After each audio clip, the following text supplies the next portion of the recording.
Hello students, welcome back. You are watching EdOnline, a channel for mathematics and computer.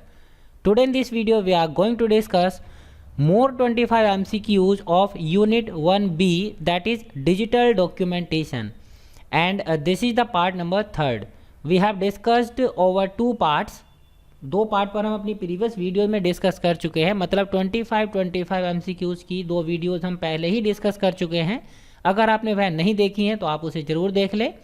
और इस video में हम कुछ और MCQs पर डिस्कस करेंगे जो कि इम्पोर्टेंट हैं और जो इस डिजिटल डॉक्यूमेंटेशन से हमारे लिए बन सकते हैं। तो आइए शुरू करते हैं। Number 1, from where we can come to know which style is applied on object. ये हमें कहाँ से पता चलता है कि इस पर्टिकुलर ऑब्जेक्ट पर कौन सा स्टाइल अप्लाई है, तो ये हमें पता चलता है स्टाइल बॉक्स से। Next, which of the following option allows you to add styles from other document. इनमें से कौन सा ऑप्शन ऐसा है जो आपको किसी दूसरे डॉक्यूमेंट से स्टाइल आप अपने डॉक्यूमेंट में अप्लाई कर सकें, ये फीचर या ये फैसिलिटी आपको प्रोवाइड करवाता है। That is load style. Next, which of the style include header and footers, border, margins. इनमें से कौन सा स्टाइल ऐसा है जिसके अंदर आपको हेडर एंड फुटर्स, बॉर्डर या मार्जिन्स को आप फॉर्मेट कर सकते हैं, तो it is page style. Next, number 4, which style affect the selected text such as font, size, bold and italics format. इनमें से कौन सा स्टाइल आपके सेलेक्टेड टेक्स्ट के फॉन्ट, साइज या बोल्ड या इटैलिक जैसे फॉर्मेट को अफेक्ट करता है? कौन सा? Character style. Next, number 5, when fill format is active then click undo last fill format action. यहाँ पर आपको क्या आएगा, जब आपका फिल फॉर्मेट एक्टिव होता है तो कौन सी क्लिक आपने जो लास्ट फिल फॉर्मेट एक्शन किया है, मतलब फिल फॉर्मेट के थ्रू आपने जो लास्ट एक्शन परफॉर्म किया है उसको अंडू कर सकता है। राइट एंड लेफ्ट दोनों क्लिक कर सकती हैं, लेफ्ट क्लिक, राइट क्लिक या इनमें से कोई नहीं। So the correct option is right click. Right click यह काम कर सकती है। Next, to quit fill format mode press the key. अगर आपको फिल फॉर्मेट मोड को क्विट करना है, मतलब उसको बंद करना चाहते हैं आप, तो आप कौन सी की प्रेस करेंगे? ऑब्वियसली एस्केप की आप प्रेस करेंगे। Next, number 7, styles are use to control all aspects of paragraphs. एक पैराग्राफ के सभी एस्पेक्ट्स को अगर आप कंट्रोल करना चाहते हैं तो कौन सा स्टाइल आपके लिए बेटर रहेगा? सो the correct option is paragraph, जैसे कि इसके नाम से ही हमें पता चल रहा है। Next, number 8, the style group is available under ... tab. जो स्टाइल ग्रुप है वो आपको किस टैब के अंतर्गत मिलता है? टैब कहाँ पर मिलते हैं हमें?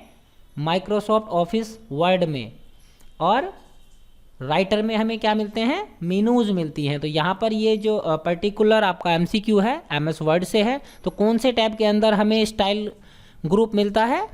यस, होम टैब के अंतर्गत मिलता है। Next, number 9, what operation do you perform in document to change the style. आप इनमें से कौन सा ऑपरेशन परफॉर्म करेंगे यदि आप अपने डॉक्यूमेंट में स्टाइल को चेंज करना चाह रहे हैं? Change style, load style, update style या फिर modify style? So the correct option is modify style. Number 10, which category of styles will you like to set the font and size of text in a paragraph. किसी particular paragraph में आपने जो font use किया है उसका size या वो particular font आप सेट करने के लिए कौन सी स्टाइल की कैटेगरी आपके लिए सही रहेगी, आप कौन सी कैटेगरी को पसंद करेंगे? So the correct option is character style. Next, number 11, mode is use to apply a style to many different areas quickly without having to go back to the style and formatting window. इनमें से कौन सा ऐसा है, कौन सा mode आप इस्तेमाल कर सकते हैं किसी भी स्टाइल को क्विकली अगर आप अप्लाई करना चाहते हैं, बार बार आपको स्टाइल टूल ग्रुप में नहीं जाना है, वहाँ से स्टाइल विंडो में आपको नहीं जाना है, आप ऐसे ही उससे भी जल्दी आप किस तरह से ये काम कर सकते हैं? तो ये काम हम कर सकते हैं फिल फॉर्मेट मोड के through. Next number 12, which of the following is not an option of paragraph formatting, इनमें से कौन सा पैराग्राफ फॉर्मेटिंग का एक ऑप्शन नहीं है, so that is indent. Next number 13, the theme group is presented on which tab, themes group कौन से टैब में हमें मिलता है, तो ये कौन से टैब में मिलता है, पेज लेआउट टैब में हमें मिलता है। Next, the status of your document like current page, number of pages are given by, आपके डॉक्यूमेंट का जो स्टेटस है, जैसे कि आप कौन से पेज पर वर्क कर रहे हैं, कितने टोटल पेजेस आपके इस डॉक्यूमेंट में है, इस तरह की इन्फॉर्मेशन आपको कहाँ पर डिस्प्ले होती है, तो ये हमें डिस्प्ले होती है स्टेटस बार में। और इसके साथ साथ हमें क्या वो डिस्प्ले कराता है, how many characters we have used, number of words, ये चीज़ें भी हमें वहाँ पर स्टेटस बार में मिलती है। Next number 15, the document can be saved by, इनमें से किस तरह से आप किसी डॉक्यूमेंट को सेव कर सकते हैं, Ctrl+S आप प्रेस करेंगे, फाइल में जाने के बाद सेव पर क्लिक करेंगे, या फिर फाइल में जाने के बाद सेव एज पर क्लिक करेंगे। अगर आप फर्स्ट टाइम फाइल को सेव कर रहे हैं तो ये तीनों ही ऑप्शन आपके लिए यूजफुल रहेंगे, so all of the above will be the correct option है। लेकिन अगर आप किसी पहले ही सेव्ड की गई फाइल को सेव कर रहे हैं तो फिर आपके ए और बी दो ऑप्शन सही होंगे, तीसरा क्या करेगा, आपका उस फाइल को किसी दूसरे नाम से अगर आपको सेव करना है तब हम सेव एज का इस्तेमाल करते हैं, but here all of the above is correct. Number 16, the general arrangement of the text in the document is, आपके डॉक्यूमेंट में जो आप टेक्स्ट यूज करते हैं उसका जो जनरल अरेंजमेंट आप करते हैं उसे हम क्या कहते हैं, मार्जिन कहते हैं, टेक्स्ट अलाइनमेंट कहते हैं, फॉर्मेटिंग कहते हैं, या क्लिपबोर्ड कहते हैं। So the correct option is formatting.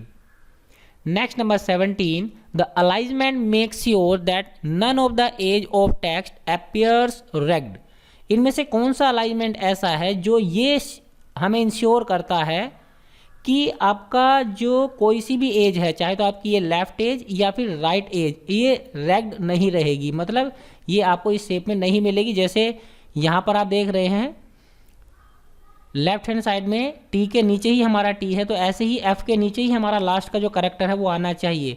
ऐसा काम कौन सा अलाइनमेंट हमारे लिए कर सकता है, so the correct answer is yes, justify. Number 18, line और paragraph spacing is measured in terms of lines और पॉइंट्स, लाइन और पैराग्राफ में जो स्पेसिंग होती है उसे हम किसके टर्म में मेजर करते हैं, या तो लाइंस के टर्म में कि हमारा जो स्पेस होना चाहिए 1 लाइन का, 1.5 लाइन का, 2 लाइन का होना चाहिए, या फिर हम उन्हें पॉइंट्स में इस्तेमाल करते हैं 6 pt, 12 pt, 3 pt ऐसे करके।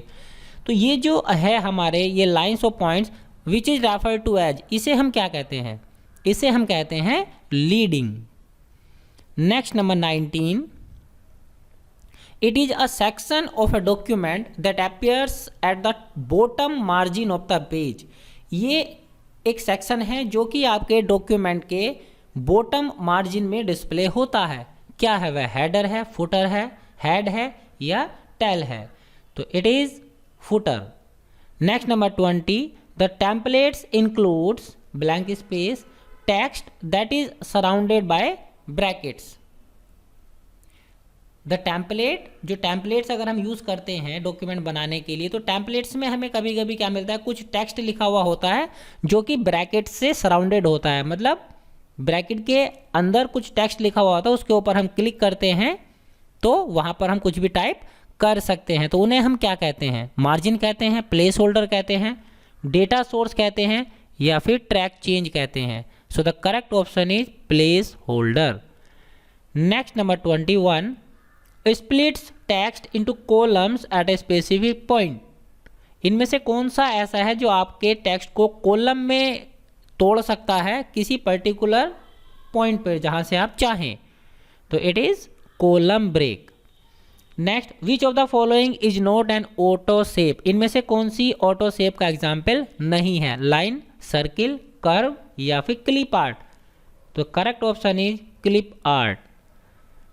Next number 23, which tab of MS word contains the shapes option, MS word के किस टैब में आपको शेप्स का ऑप्शन मिलता है, तो यह हमें मिलता है इंसर्ट में। जो भी चीज़ हमें अपने डॉक्यूमेंट में इंसर्ट करनी है वो हमें इंसर्ट टैब के अंदर मिलती है। आप पिक्चर इंसर्ट करना चाहते हैं, शेप इंसर्ट करना चाहते हैं, या फिर आप कोई भी चीज़ इंसर्ट करने वाली अगर कोई चीज़ है तो आपको कहाँ मिलेगी, इंसर्ट टैब में मिलेगी।